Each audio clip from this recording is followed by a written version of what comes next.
घने जंगल में उस रात आसमान पर काले बादल छाए हुए थे। तेज आंधी चल रही थी और मूसलाधार बारिश हो रही थी। कोमल चिड़िया एक ऊंचे पेड़ की डाल पर भीगते हुए बैठी थी, जबकि उसके दोनों नन्हे बच्चे मीना और बबलू नीचे बांस के बने अपने छोटे से घोंसले में दुबके हुए थे। तेज हवा के थपेड़ों से बांस का घर बुरी तरह हिलने लगा।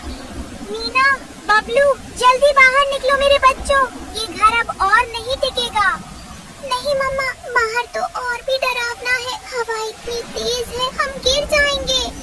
मम्मा, हमें बहुत डर लग रहा है, हम यहीं रहेंगे। कोमल चिड़िया का दिल घबराहट से कांप उठा। वो बार बार अपने बच्चों को पुकारती रही, पर बच्चे डर के मारे हिल भी नहीं पा रहे थे।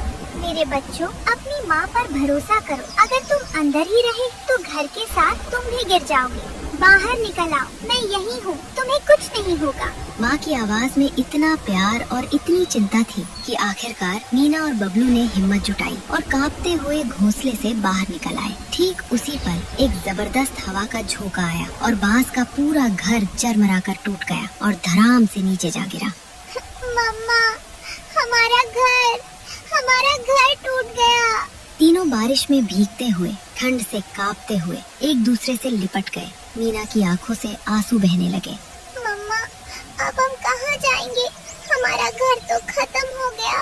रो मत मेरे बच्चों, जब तक माँ साथ है कुछ बुरा नहीं होगा। चलो कोई सुरक्षित जगह ढूंढते हैं। बारिश से बचने के लिए कोमल चिड़िया अपने दोनों बच्चों को लेकर पास की एक पुरानी गुफा में जा घुसी। गुफा के भीतर अंधेरा था, पर कम से कम तेज हवा और बारिश से राहत तो मिली। तभी बबलू की नजर एक कोने में उगे एक छोटे से अमरूद के पौधे पर पड़ी। मम्मा देखो, यहाँ एक छोटा सा अमरूद का पौधा है। पर मम्मा, ये तो यहाँ अंधेरे में मुरझाया सा लग रहा है। इस गुफा में तो कभी धूप ही नहीं आती। मम्मा, हम इसे यहाँ से निकालकर बाहर जमीन में क्यों न रोप दें? यहाँ तो ये बिना धूप और हवा के मर जाएगा। मेरे लाल, तेरी सोच कितनी अच्छी है।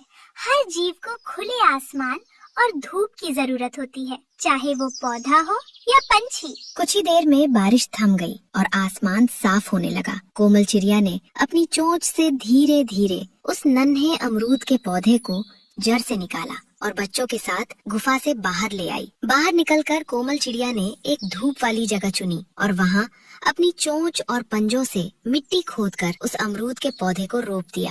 मम्मा, अब क्या करें? बेटा, अब इसे पानी चाहिए, पास की नदी से पानी ले आओ। बबलू और मीना एक बड़ी पत्ती के दोने में पानी भरकर लाए और कोमल चिड़िया ने अपनी चोंच से वो पानी धीरे धीरे उस छोटे पौधे की जड़ों में डाला और तभी कोई अद्भुत चमत्कार हुआ।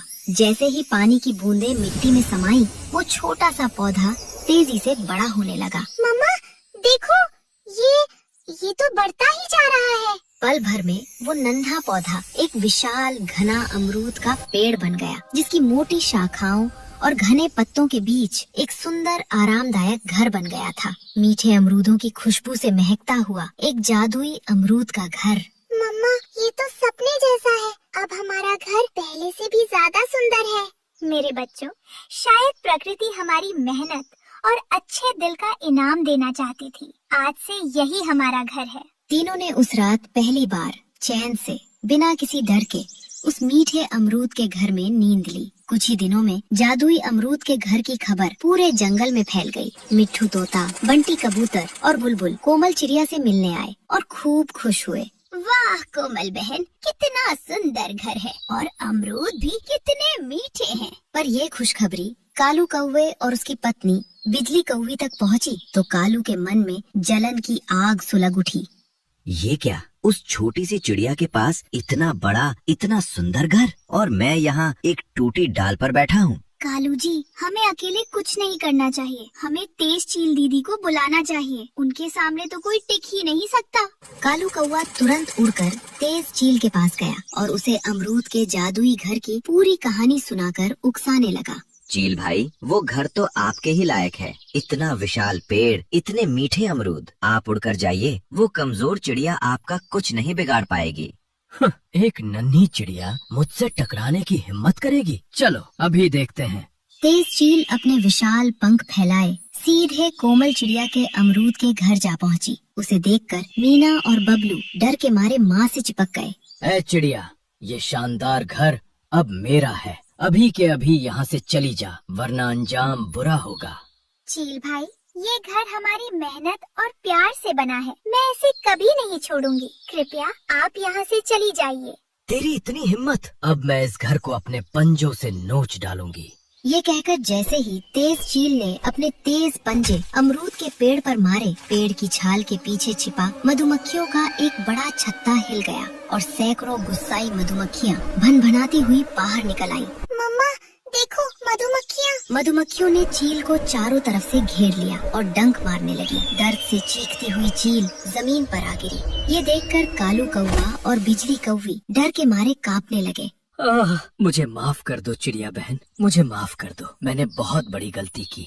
कोमल बहन, हमें माफ कर दो। लालच में आकर हमने तुम्हारा बुरा सोचा, हमें अपनी गलती का बहुत अफसोस है। कोमल चिड़िया का दिल पहले से ही बहुत कोमल था। उसने कुछ पल सोचा और फिर मुस्कुराकर जवाब दिया, कोई बात नहीं चील भाई, गलती हर किसी से हो जाती है, जरूरी है उसे सुधारना।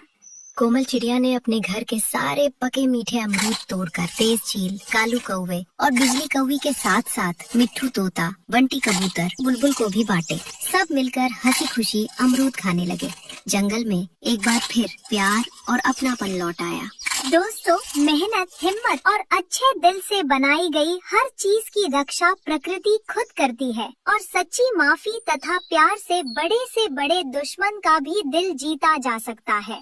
तो दोस्तों, क्या आपको लगता है कि कालू कौवा और तेज चील अब सच में बदल जाएंगे या फिर कोई नई शरारत लेकर आएंगे? जानने के लिए बने रहिए हमारे अगले वीडियो में।